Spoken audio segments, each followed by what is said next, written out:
Here we go, at Southend-on-Sea, innit, for episode 14.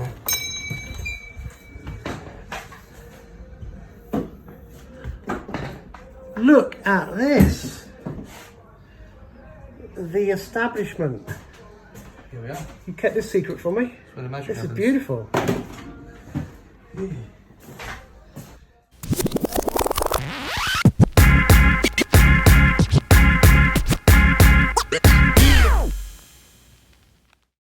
Welcome everybody to episode 14 of the Lure Fishing Podcast. What a beautiful location. What a beautiful man.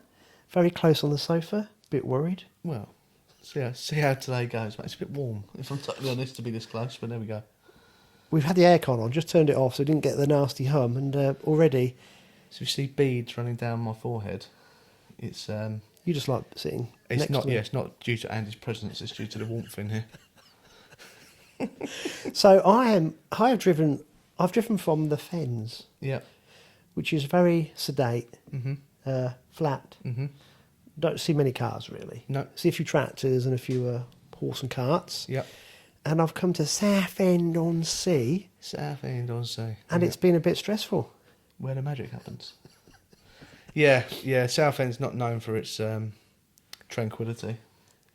But the roads and the traffic situation seems to get worse year on year. And you've now experienced what I have to experience on a daily. It was quite a scenic drive in, but what got me were the average speed cameras for like 53 miles. Yeah. That's what it felt like. Yeah. I kept looking at my sat-nav, it said 24 minutes, 9 miles. I'm thinking, can't take that long. No. But it did. And I went the wrong way down a one-way street and got some very strange looks from The locals. the locals, yeah. Yeah. That's all right, we got here in the end. Yeah, we're here. Yeah. Mate, you've got a lovely tattoo studio. Thank you, mate. Yeah. I really like it. And so upstairs has got like your reception and your little work area, but downstairs it opens up into like a cave. Yeah. I say it's very deceiving for people who've never been here before. It's a bit like a rabbit warren. You sort of go down the hole and who knows where it'll lead you. But yeah, it opens right up, so it's deceiving. When you see the upstairs, it doesn't look like much of anything. But, This might be a lure fishing podcast, but we're just going to briefly touch on this. I've got one very traditional style tattoo, and I'm looking around at your pictures, and it's the same style, a lot of them. yeah, timeless. With that thick black... It's called something, and I don't know what it's called. Traditional. Western traditional is probably the best way of describing it. But yeah, traditional, old school. It's probably got a few different names over the years, but it's just... for me, it's one of those styles that just seems to sort of carry on. It doesn't fall in and out of fashion. It's been the same since time immemorial. And yeah, it's just bold, it's easy to read from across the room, which is what I like. Yeah, nice, bold, clean tattoos. That's what I like. You've got lots more art downstairs as well. Yeah. But, so they're sort of more up-to-date shaded, but Yeah. I went for a tattooed breasted mermaid. Yeah. And the guy who did this. So he did two different styles, and it was interesting. Just that's what I noticed as soon as I've walked in. Yeah. Very cool. What are we talking about today? Tattoos Tattoos? and This is the tattoo and the state podcast. of the roads around Southend-on-Sea. Yeah. Yeah. No, we've got a very strong theme this week. Yeah. Last week we spoke about our five favourite. Not our favourite lures, but lures we really like. Yes. Obviously, we've got loads. Yeah. But we thought we'd go the other end of the spectrum, didn't we? Yeah, so we're going to touch on the things that we feel like either we should be catching more on than we do, or we should use more and enrich our lure fishing knowledge with. Yeah, because I've got boxes and boxes and boxes of lures. And if I'm being honest with you, I reckon I've not used 70% of them. Or I might have thrown them once and then gone, no. Yeah. And I bet everyone out there is exactly the same. They've got loads of lures. Yep. They've got their favourites they go to. Because you read about things or watch things and you think, I need that one. Yep. So you buy it in 3 or 4 colours. Yeah. Use it at a location where you think it will work, and it doesn't work. No. So you go, I'll go back to tried and tested lure, and because you've got it on and you're more confident with it, you end up catching, and you end up shuttling those lures to the back. So I just remembered, I don't think I paid for my parking. You carry on talking. I need to pay for my parking, otherwise the traffic wardens of Southend will be on me. It sounds like that at the front door. No, that's just the locals. Yeah, paying for parking as well. That's another strange one. Right, okay, yeah. So what we thought we'd do, we thought we'd have a podcast this week talking about things that we know should work, or Yeah. items that we've bought that lots of people have caught on, but we have struggled ourselves. Yep. Because I think this would be quite interesting for people to. They might not find they struggle on the same lures or the same types of terminal tackle. Mate, the drive's done me. Oh, can't even talk. But it might be. I bet people have got their own types of blocks. For things they work. Definitely. So, comments, guys. This is what we need. Bit of feedback, because people were very good at commenting. It's kind of dried up a little bit. Yeah. Props because of the pause we had a couple of weeks ago. But send us in comments about this. I think it's a very good topic. Mm-hmm. Now, I am going to Sweden in a few days, and I'm perch fishing on the archipelago. Lovely. Which would be amazing. Very jealous. Honestly, yeah. Jimmy, my mate who's in Sweden, is pretty confident we're going to catch a few 50+ centimetre perch. Wow. Which is incredible. This is a fish for a lifetime. Yeah. They're huge, aren't they? Yeah. And I said to him, he's got. I don't take any gear because I'll use his gear. But he says, "Have you got any chatterbaits?" And I went, "Yeah, I have." I go, "I can't catch anything on." And he goes, "That's what we're catching all the big fish on at the minute." Really? Yeah. It's incredible, isn't it? So I brought my chatterbaits. Yeah. Because I've tried them in this country, and for perch, I just feel they're too big in this country. Yeah. Yeah, I think for the chatterbaits, for the most part, that are marketed and sold around the world, they're not built for the UK perch or the European perch fishing market in general, not just UK. They're mainly aimed at bass anglers and other bits and pieces. But there is a few that sort of have started to creep in that are being marketed more for smallmouth and things like that, and then they sort of fit the perch fishing thing a bit more. Yeah, I mean, I don't use them for pike, but I should imagine they're very good for jack pike. Absolutely, yeah. But I think Frederick Julian took a bit of a masterclass in chatterbaits and one of the last, one of the Canal Grants videos over the last couple of years. He was fishing chatterbaits with like a creature bait trailer, I think it was the Boogie Craw, and was catching one after another, bang bang, all jacks, but one after another when numbers mattered, and he just catch numbers. Right, so I think that's a gunky one there. It is. Looks like a boomer. Is it boomer? Is that what they're called? Yeah, mate. I'm 90% sure the gunky ones are called boomers. It's got gunky written on there. Yeah, that's why. Not because I remember. But I did actually weigh these because Jimmy was telling me what weight to take. That's half an ounce, so that's 14 grams. Yeah. So, and I've put I don't know where I got that from. I put a trailer on it. So I don't know. Is it a Molex? No. These are all things I would have stolen out of Tom Moyer's lab. Oh, right. Without him looking. Oh, right. So this is one of Tom's creations. When he was playing, I think. Oh, right. So see, I've got a thang on this one. So that's another half an ounce gunky contraption. I've just kept them on. I don't know why I put them on. I just felt I was bored. So I put those on that one. That's cool. And these are 3/4 of an ounce. Apparently these are too heavy for where we're going in Sweden. Yeah. But yes, I have used these rarely. The problem is that I don't do a great deal of perch fishing on streams and small rivers. That's what I should do. So do you know who we need to talk? Who we need to talk about this separately? Mr. Tom Hunt. I've had conversations with him about fishing reservoirs with chatterbaits for perch. He's done very well in the past. So there's definitely something to be done there. I need to experiment. Yeah. This is it. This is the point of what we're talking about today. It's all learning, education, experimenting, doing things wrong, doing things right, and working out somewhere in the middle where you learn something, take something away from it, and forcing yourself to do different things. I have ordered 6 more. Yes. To take to Sweden with me. Sweden. I must stop saying that, Sweden. And the whole time you're there. And that will increase my confidence, won't it? Yeah. Because we'll be chucking these all the time. Because I went in Rome. Yep. So I'm going to be chucking these chatterbaits and I think cranks. And touch wood, want to start catching them. Then you get confidence. Then you bring that confidence back over, and I will give them a go. I actually love fishing chatterbaits. Do you? Yes. So it's for me around here, out like the small rivers that we have access to. It's full of jacks and things like that. And I've caught so many jacks on chatterbaits in different times of the year, especially fishing over the top of weed beds and things like that. They seem to come out and smash them out of nowhere. But the other thing that a few years ago that I didn't really talk about too much because I was doing quite well and I kept it to myself, but it's sort of, I don't really do it anymore. I was doing quite a lot of canal fishing for zander, small zander, nothing big, And there was a period of time, and it happened 2 years in a row, that around August, September time, I guess when the fry got to a certain size, that year's fry, whatever they were, silverfish fry, bream fry, I don't know. When they got to a certain size, the zander were on them, and they were hounding them and chasing them down, and you was watching the fins coming out of the water as they was shooting across the surface, chasing them. And I didn't have cranks that you could fish near enough to the surface, because they was literally in the top few inches of water where they were, and it was, so I said half the fish were out of the water. You could see the whole zander fin, dorsal fin, zipping through the surface. I didn't have cranks that fished that shallow, so the only thing I had was small chatterbaits, and Z-Man do some little mini and micro chatterbaits, which are, I don't know what they are in degrees of an ounce, or whatever it is.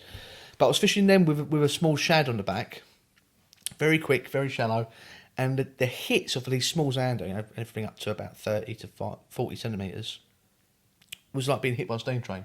They loved it, and they absolutely hammered them, and they've done really well, and they've caught quite a few fish over that period of the year when they was doing that, when they was in that mood and doing that.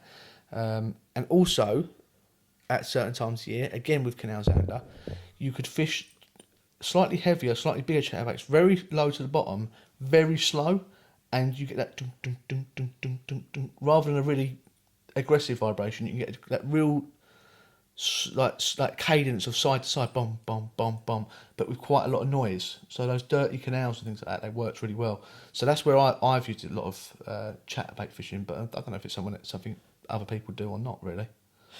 Need to experiment. I think this is going to sound a bit conceited, I don't mean it to be. It's because I like fishing for one or two really big fish. Yeah, and I'll quite happily hang it out all day. Yeah. Just trying to catch one or two lumps. Yeah.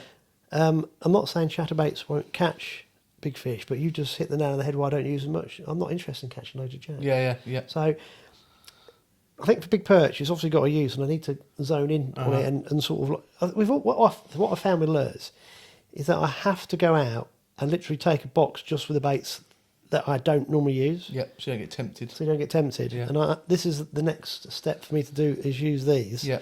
And just see what happens. But I just get a feeling in my head, and I might be wrong, and I could be very wrong, is that when it's a bit warmer and the fish are more aggressive, that these would be very good. Yeah. But if you get on certain waters that have been hammered really quickly, they open up, then maybe they won't work because they're too much. Mm-hmm. So in the back, I'm putting myself off before I've used them. Yeah, because you're overthinking it rather than just taking them out and using them. Yeah, and that's what I've done with these. I've kind of chucked them on thinking it's too much, it's got too much movement, and I have a couple of casts, and I will take it off straight away. Yeah. It's like, I've made a chub video, so it'll probably be out by the time you watch this, so go and watch it. I'm not a chub angler at all. Mm-hmm. I've caught lots of chub on old school breadflake and worm, but I mean on lures, I'm very much a noob and learning, and I'm really enjoying it. Yeah. But I was trying to walk the dog, didn't know if it would work. I presume it would. Yeah. I've not yet caught a chub. But I've had a fish followed up when I was using the Elex water moccasin. Yeah. But I had on previous the gunky. Oh, I can't remember what it's called. Megalon. Yeah. Hated it. In running water, it wasn't heavy enough. So I was just about to say, that's one of my favourite chub topwaters. I've caught so many chub on that particular bait. The water was moving through quite quick, and I felt I couldn't get it moving. Right. Because I also had a trace on. This is the other thing. And this is where I'm in a dilemma and I'm learning. When I had this trace on, the swivel would go the opposite way of the bait. And it was doing that. So where I do a lot of my chub topwater fishing is the very upper reaches of this particular river. There's not many pike there at all. I think I've caught one in 3 or 4 years of fishing there. So I'm quite confident to use a fluorocarbon and not have to, or even a mono, if I'm fishing topwaters, and not worry about being bitten off. If you watch this video, I keep hitting this mark. If you watch this video, you will see I had a lot of pike trouble. Right. So I couldn't take the wire trace off. You have to do and that lighter stick bait wouldn't work. No. Particularly with the trace on. Yeah. Kills the action. I put the water moccasin on. It was heavy enough to counteract the trace going the opposite way. Yeah. So I was the Megalon. I forget which size it is. The smaller of them. I was using them for that particular bit of the river that I used to fish. It was very shallow. Maybe 8 foot wide, and I was using like a 4.5 foot Major Craft Tarantino and an Aldebaran with monofilament all the way through. So no, and it was lovely because you could pitch it under and flick it under these little trees with a very short rod, and it's perfect. But yeah, I can imagine it gets affected by It was a horrible. trace and hardware quite quickly. It just wouldn't work. Yeah, I couldn't, because everything was counteracting it. But there you go. The point I was going to make that I had one cast, could see it wasn't going to work, took it straight off. Yeah. And that's what I do with these if I'm not careful. I'll put them on and go, I don't like this. But it fits very nicely because what you've done is you've taken something that you don't normally use, you've tried it and worked out that it doesn't work in that particular scenario. You can see straight away it isn't going to work. So you've learnt from that, and you might find another situation later on where you need something that little bit lighter, and you it's the more trace. Finesse. Yeah, there you go. Yeah. It's the trace, and it was interesting because again, if you're watching the video, you'll see that I was using creature baits and didn't have a trace on. Yeah. Guess what happened? Yeah, of course. Yeah. But I had the same fish later on. Oh really? Yeah. Took the previous hook out of it. It's like, but you don't want to leave hooks in pike, but it's just to fish effectively. I was fishing for chub. And if you're fishing for perch, sometimes you need to go away from having a wire trace. Yeah. Particularly if you're using something slow like creature baits, and you think they wouldn't hit it. Yeah. But you just can't tell, can you? No. So. No. Oh, it's one of those dilemmas. So Chatterbaits is your thing that you got to force yourself to learn a bit more on. I have to force myself. Yeah. So there's a few things that I've sort of set myself a little bit of a target of this year, and the first thing is top waters for pike. So where I'm working at Hanningfield, I'm limited on how much I can fish there, but what I do get sometimes is half an hour in the evenings or whatever. And anyone who's been to Hanningfield or knows anything about Hanningfield knows that the stock of pike is a little bit of a mystery. We know they're in there. We know there's a few. There's probably not many. There might be the odd big one. In my mind, with limited time, during the summer, which, when you've got longer daylight hours, a bit more of a chance to have a little fish after work, how am I going to effectively sort of assess how many fish are in there? I thought, well, I'll draw them up out of the weed. And even if I don't hook them, I can at least see them. I might get follows, I might get busts, I might get something. At least see the fish. So I sort of set myself a target of fishing purely top waters for pike in there, all through until the winter or late autumn, because we shut at the end of November, all the way through, just to see if I can draw some up, if I can get some to follow up and come up and have a look at it. So and top water fishing for pike is not something I've done a lot of at all. I've caught them accidentally fishing for perch and things like that, but I've never really solely targeted pike on top waters. So I got myself a setup. I opted for a little bit lighter than what I would normally do because I wanted to fish some slightly smaller lures, and I've got a spinning rod rather than a casting rod, just so I can cover a little bit more ground. Just feel a little bit more confident casting a spinning rod. So I got the set up, and I thought, well, I've got to go and test it somewhere I know these fish. And lo and behold, 2 casts in, bang, I had a fish, pike on the top water straight away. So okay, right, I know the setup works now. Now I've just got to put it into action. And I've tried. I think I've had 4 or 5 goes. I had one bow wave, which might be a trout. I don't know. I didn't see it. But that's we're in July now. But my intention is to use that all the way through the summer into the autumn, and just to see, just to learn, just to try different baits, see how they react. But the big thing I don't see a lot of people use, and I think on the right day when pike are in the right mood could be a bit of a killer, is buzz baits. Now, I don't think I've spoken to anyone in the UK that fishes them with any regularity. You have people that seem to dabble in and out, but nobody really seems to use them really, really regularly. So I bought a few. I bought a few from the Far East, and a mate who's just got back from Florida bought me some back that he bought in Bass Pro, and etc. etc. So that's going to be my main thing. So with pike, I feel like it needs to be. With perch, I feel like you can get them to hit on the pulls, so you can be twitch pulls, and perch. I think pike, it needs to be something that's constantly moving, so it keeps their attraction. I think the second you stop, they get too long to look at it, they're just going to turn away. So with a buzz bait, obviously you get that the prop spinning and just enough to get them chasing it. So that's my intention. I'm using buzz baits. I'm going to be using. I bought one of the. I'm going to forget what it's called. The headbanger Spitfires, which is like a strange one. It's like a crankbait come top watery type thing with an articulating head, and it's brilliant. That's what I caught the pike from on the river.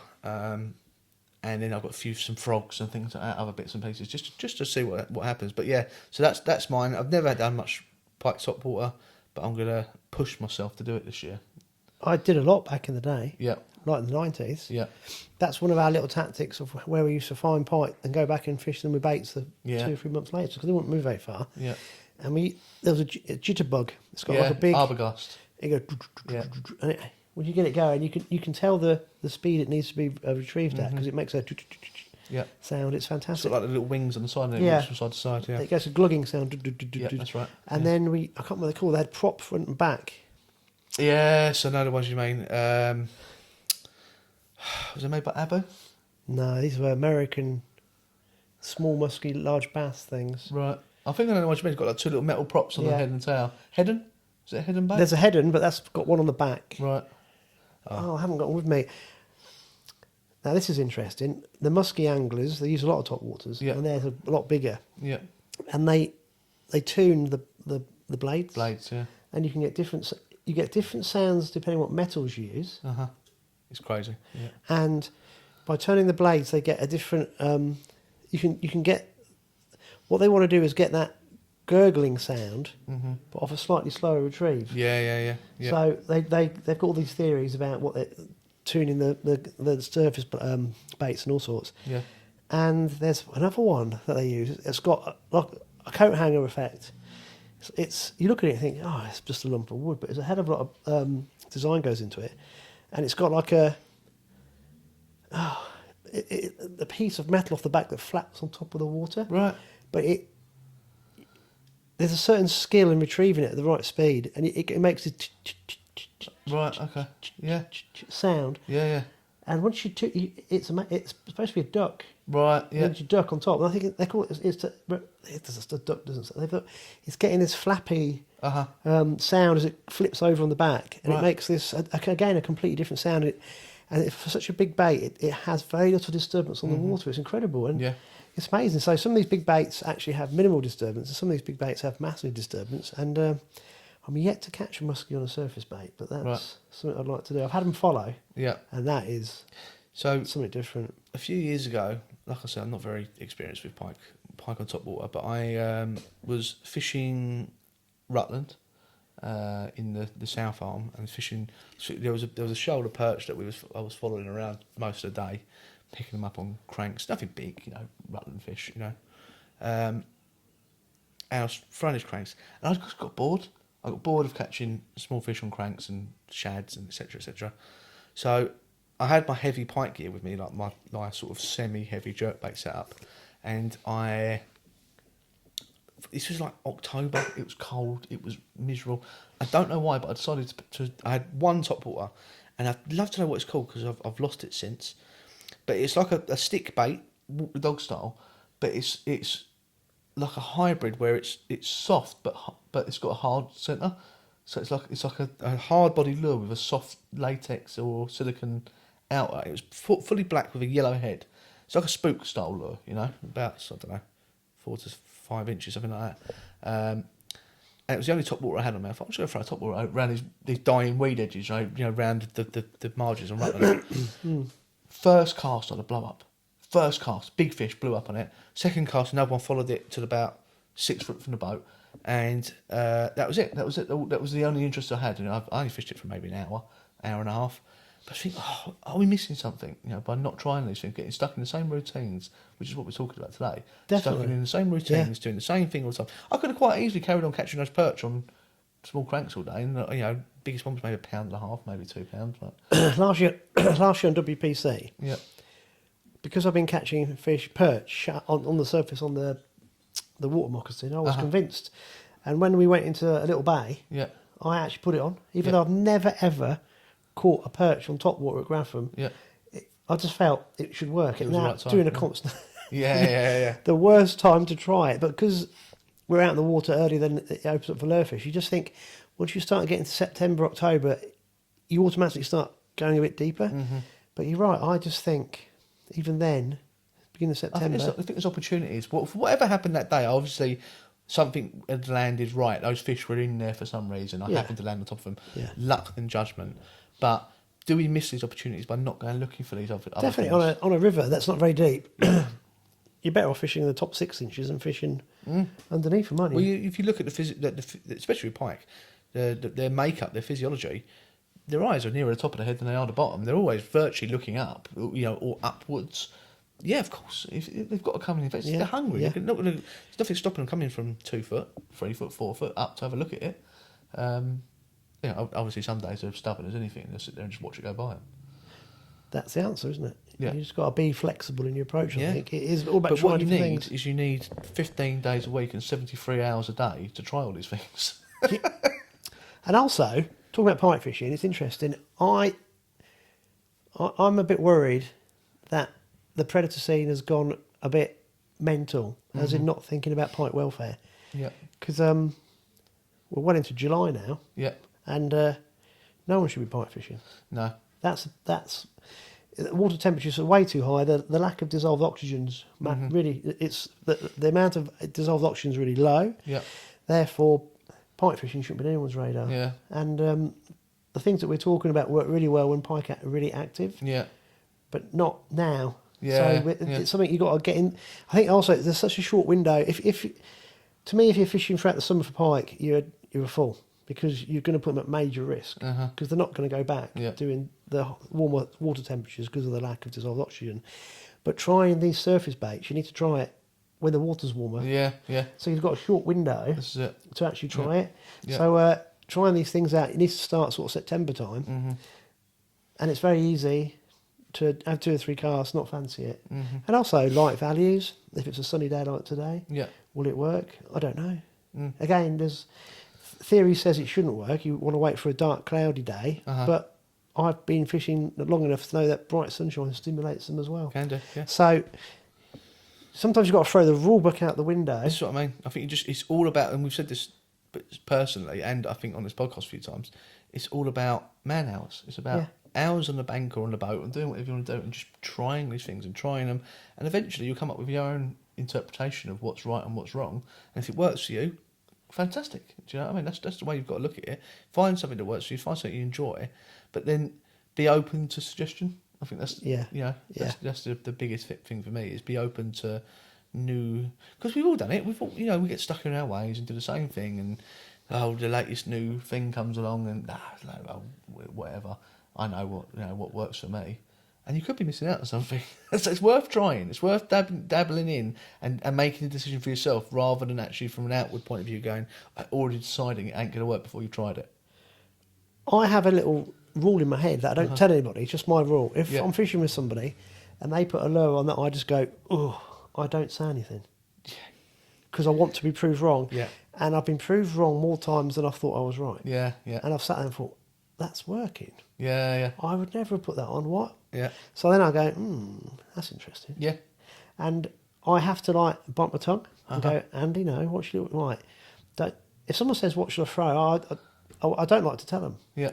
Because it's nice to see somebody just pick something that I would never have chosen. Rather than influence them. And then it works. Yeah. Because then you go, that's interesting. Because then you can compare and contrast different styles. It's why nowadays I think it's quite difficult to get a very unbiased opinion from people on lure fishing, because it's become, not that it's anywhere near the same sort of scale, but it's starting to verge on the carp fishing scene, in that people know the answers but don't know why they know the answers. So they know what they should be saying and why something works or how it works, but they don't know the whys and wherefores, because they have watched it. Exactly. Or heard I sort of, being from having been in the carp fishing thing a little bit, you see it very often, and someone will go, right, okay, we've got this lake bed makeup, it'd be a gravel or silt, or what should you use? You go, well, we should use this rig because this is.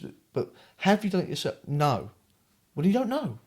You're just regurgitating stuff that you've heard somewhere else, and I think that's what we all sort of can be a little bit guilty of falling into that a little bit, unless we check ourselves and go, right, hold on, let's not make these preconceived misconceptions and actually do these things for ourselves, and then we learn and we actually gain something from it, rather than just regurgitating what we've heard somewhere else with no reason for knowing it. Am I rubbing off on you?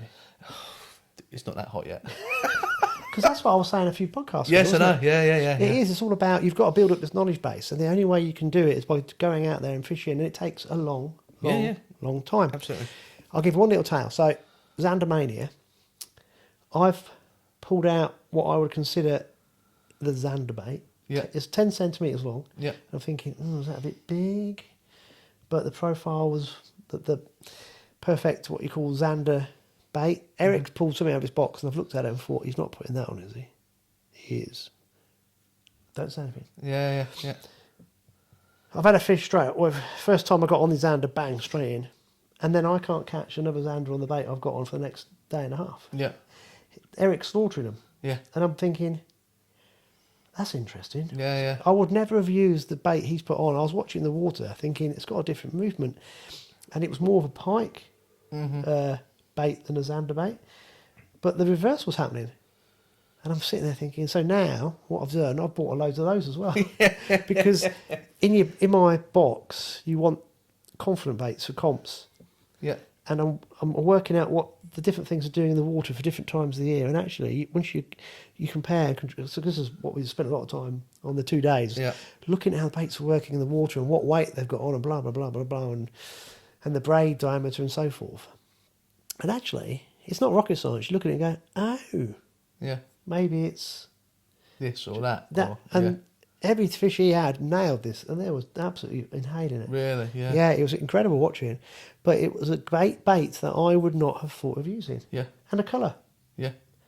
But it worked beautifully. Yeah. And it just shows, it was like, wow, every day you've got to be open-minded. And Well, the thing is, I think that the almost the allure of fishing is you never quite know it all.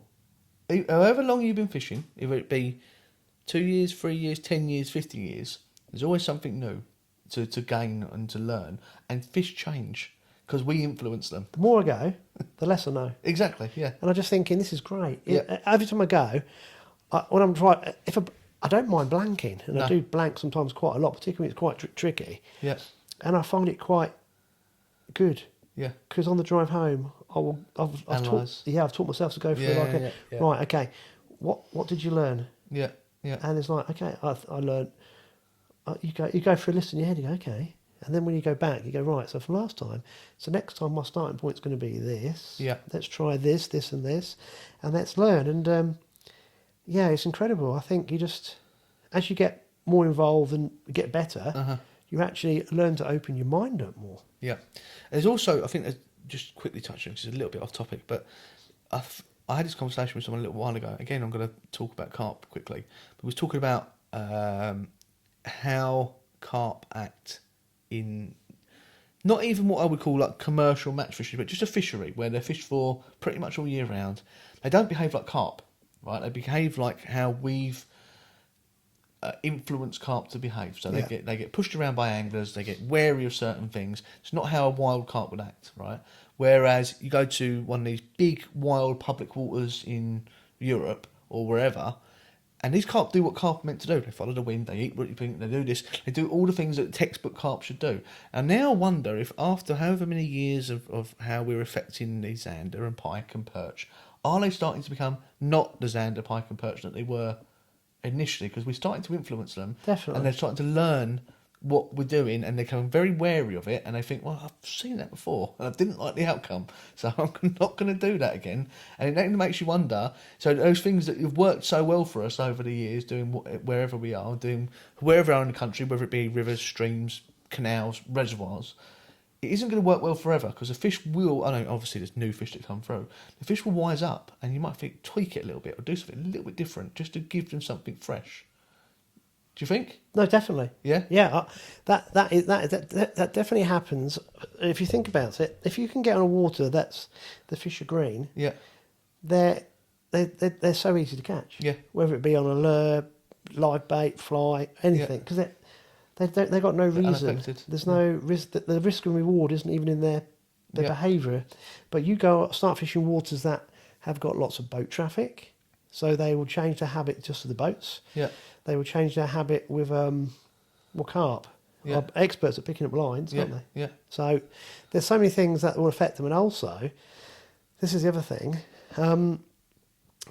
because it's catch and release. People are quite good at it now. Yeah. Most people are, and the fish go back. And I think, like on some of these waters, particularly the bigger pike and the bigger perch. Perch, do they live 6-7 years? Something like that, yeah. So they've got a short lifespan, so they've got to be a bit cute to pike 14, 15 years, hopefully. Yeah.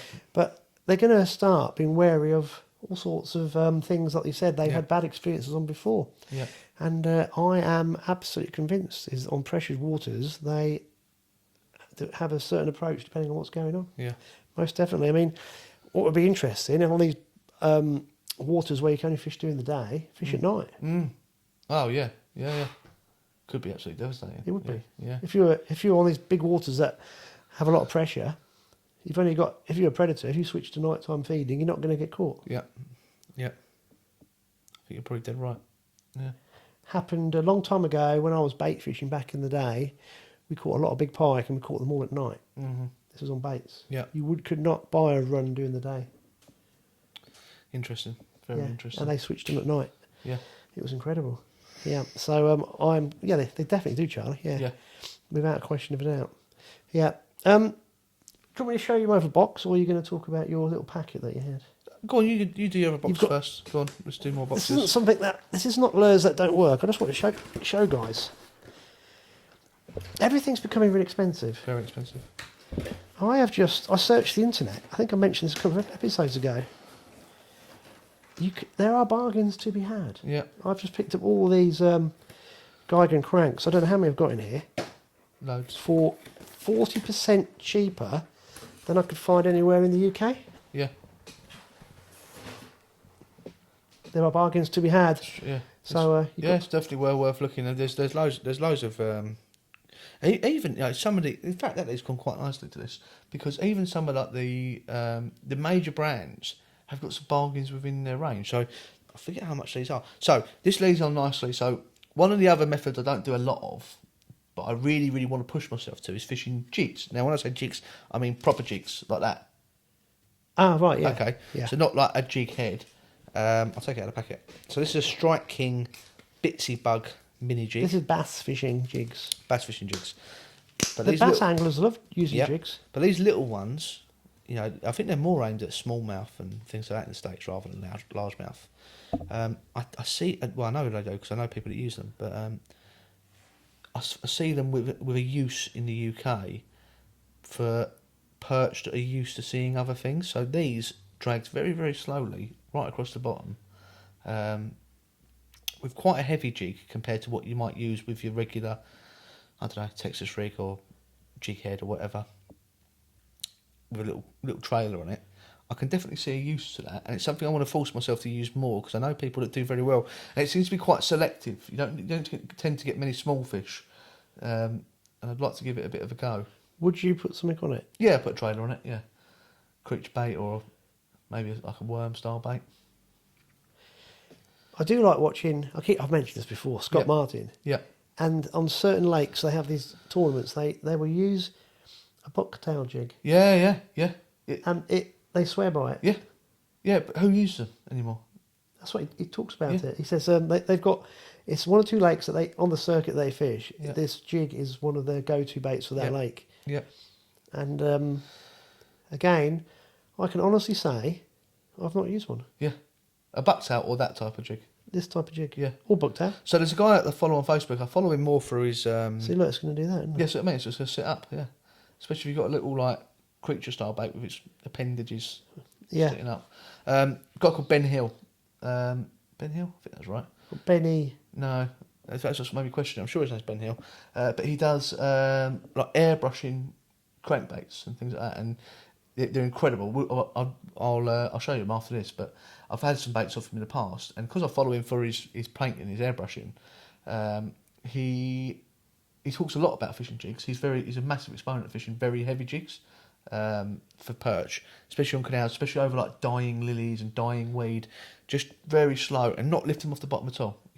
Literally dragging them through the bottom, dragging them. Pause, waiting for the bang.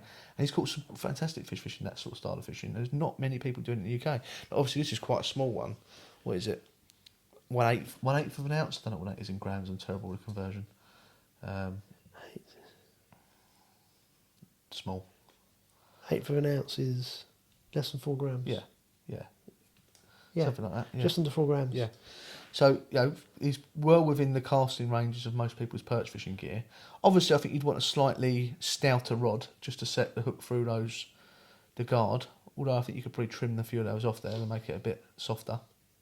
But yeah, it's just something different. I think that I'm Have gonna. you seen the hook sets they use on? Yeah, ridiculous. Yeah, £60 braid straight through. But yeah, no, it's something I'm just gonna play with and just have a little look because my local river, the Chelmer, we have a lot of that sort of we call it cabbage, but it's that big broad leafy weed. We don't get a lot of streamer weed or blanket or anything like that. And when that dies down, you can drag right across the bottom. I think there's going to be instances where that sort of fishing would work. Because I've caught well on Texas rigs and things in the past as well, but it's just a little bit of a different presentation. Rigs have a following, don't they? Or they're in vogue. Yeah. I think you're definitely right. This is something that I am going to have a look at as well. Yeah, it's interesting, isn't it? Yeah. Oh, I've hooked you. Yeah. No, it just makes you wonder. I was thinking I need to use that this winter. Yeah. And do you know what? I think the difficulty is, I think we look to the States for inspiration quite a lot. And I think a lot of the time, the stuff they use for largemouth isn't that translatable to perch fishing because it's generally bigger, it's generally heavier. But there's a few things you can take a scale down. But what we should be looking at is how they fish for the smallmouth. Because actually, I think that's a lot more similar to how we fish for perch. A lot of it was with Ned rigs and drop shot and like what they call their jerk baits, twitch baits, like that's like rip baits, that sort of thing, small cranks. That's where we should be looking. But I think a lot of people get because largemouth fishing is so popular in the States, we think that it's the translatable thing here. But actually, I think if you're really interested in seeing the new thing that might come to the UK, keep your eye on what's going on with the smallmouth scene in the States. You might be just ahead of the curve before it reaches here, because it takes usually a year or two to sort of filter across over here. I remember when a Ned rig was the next best thing over here and the newest thing on the scene, they've been tearing it up in the States for a couple of years already, so we're always a little bit behind. So if you want to get ahead of it, keep an eye on what they're doing with the smallmouth. I keep going on about it, watching these bass anglers. Yeah. Blows my mind, because they have 8, 10, 15 rods set up. Crazy. And I know why. Yeah. Before I'm thinking that's overkill. No, it's not. What they've got, they have the crankbait set up. Yeah. Then they'll have their... Jig rod. Yeah, but it's... frog rod. Everything specific for using that bait or that weight of bait. Yeah. And what they're doing, they are chucking different rigs at the same fish. And you've got to remember, these largemouth bass are fished for probably every day. Yeah. 8 months of the year. Yeah. On these big waters, because everyone knows where to go, these fish are getting hammered all the time. Yeah. So these competition anglers are actually throwing different baits at the same fish and watching how they interact, yeah. and working out what they want for that specific time frame of that day. Yeah. And it's opening my eyes up. Again, we talked about this earlier. Opening my eyes up, as in, because I think what we tend to do in this country is, you watch anybody go on the bank, they'll have one rod. Yeah. Well, if you're going to do it properly, you need a fistful of rods. Yeah. It's just a struggle. It's the toss up we're always going to have here until things, if they ever change. But with boat angling being so inaccessible for lots of reasons, the cost of it's ridiculous for most of the UK if you want to own your own boat and trailer it. Secondly, access to waters is useless as well. There's like a handful of waters you can fish. So for most people, you're confined to either hire boats or walking banks. You can't take 15 rods on a hire boat. You can't take 15 rods walking the bank. So we are going to be a little bit behind the curve, and we are going to be a little bit limited. But for now, I think we just got to make do with what we've got. And I end up taking 2 or 3 rods on the bank every time. I do. Yeah. And I'm thinking it's overkill, but actually no. Just talking to you, and again, I know it's not. It's the fact that that rod I can do that and that with. Yeah. That rod I can do that and that with. And if I need to, I can do that and that with that rod. Yeah. So at least I've got 6 or 7 different approaches, and I can work out what I think is the best approach for that particular time frame in that particular area of that river. Because it does change. I tend to take what I call a fast rod and a slow rod. So I'll have a rod for fishing something like a Texas rig, fishing slow, and I'll have a rod for fishing something like a crankbait for fishing quick. And that's how I try to limit myself. Otherwise, I will be taking 8 to 10 rods. Yeah. But that's interesting, and I need to come. It's something we've got to improve I haven't. On. Well, just got to give it a go. Yeah, and do it. That's it. There's so much to do. That's what I mean. It's never ending. There's always no something. time. Yeah. And then you're looking at Japan, all the new rigs are coming out, and thinking I'm going to have to learn them in 5 years' time when it reaches there. It's a bit like videography and photography. Yep. I've got 2 or 3 cameras, and do you know what I'm trying to do? I'm trying to get the best out of the cameras that I've got, Uh-huh. my knowledge in those cameras is about 2%. Yeah, yeah, Because modern technology is amazing. yeah. So I don't need any new gear. No. I need to get a lot better at using the stuff that... You've already got. I was going to say the word master. I'll never master it because it's too No, much no. to know. I need to get a lot better. Yeah, And it's lure fishing is exactly the same. yeah, Just because you're using a Ned rig, there's so many different ways you could use it. Yeah, Just yeah. because you're using a Texas rig, the Cheb rig, the whole caboodle, you don't need to know all this new Zcon, Nico, no. You need to get better at using the rigs that you're familiar with, Yeah. not just chucking it out and reeling it back in. yeah. And there is so much to learn on each particular rig. These American guys have been taught it by Grandad, Yeah, Dad. yeah, It's, yeah. And they know Instilled a lot. in them, yeah. Instilled in them. The guys from Europe, Mm-hmm. exactly the same. Yeah. They're really good at fishing small crankbaits, reaction baits, Yeah. anything like that. That's what they're growing up there. Because they will, if you gave them the same, if you give them one bait and the setup, they'll be able to use it 5 or 6 different ways to elicit a Yeah, response. yeah, You give it yeah. to the average UK angler, he'll chuck it out and reel it back in. Not catch fish. Not decide catch- it's yeah. Crap. Throw And away. I think that's definitely where I'm at. Yeah. There's no point trying to learn all these new rigs because I'm not good enough to actually have excelled in the ones I already know. Yeah, yeah, yeah, And that would be the same for everybody who fishes for lures in the UK, yeah, bar none. yeah. I think We you're are totally not right. very advanced in lure fishing No. because it's very, very, very new still Yeah. for us in the UK. Absolutely.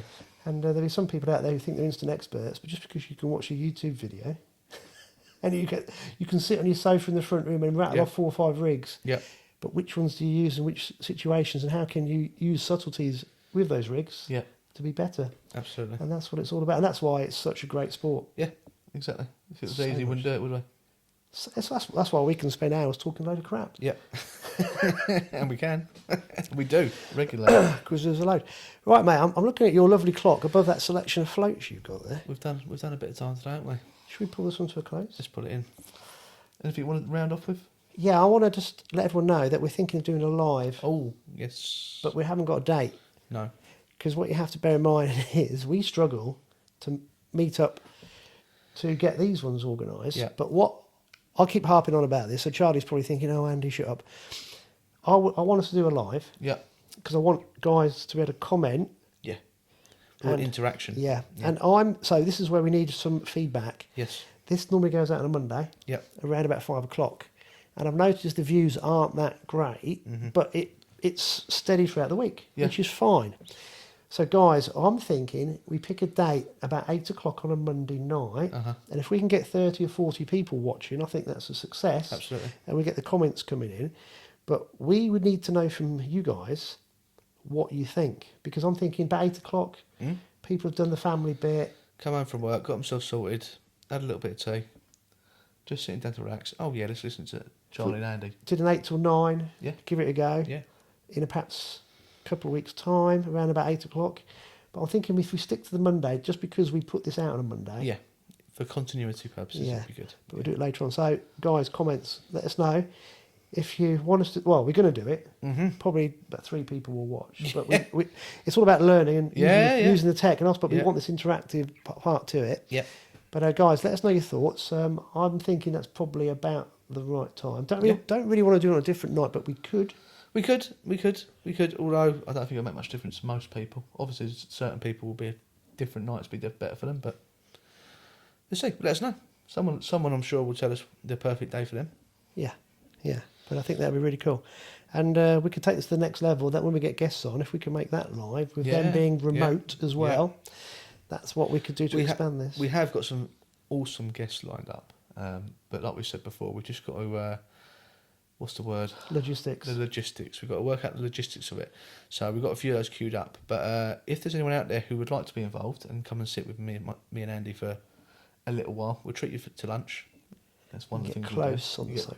There's not quite room for 3 in here unless they're very small. We did it with DB. Yeah, I don't think it was quite this close. There's no way DB's fitting in there. No. He'll sit on our knees. But yeah, let us know. Give us a shout if you fancy waffling on with us for an hour or so, and we'll try and get some more people involved. The more people involved, the better. Definitely. We're going to reach out to as much of this community as we possibly can. Yeah, we do. Yeah. Right, buddy, should we put it to a close? Let's put it to a close. Right. See you all later. Cheers, guys.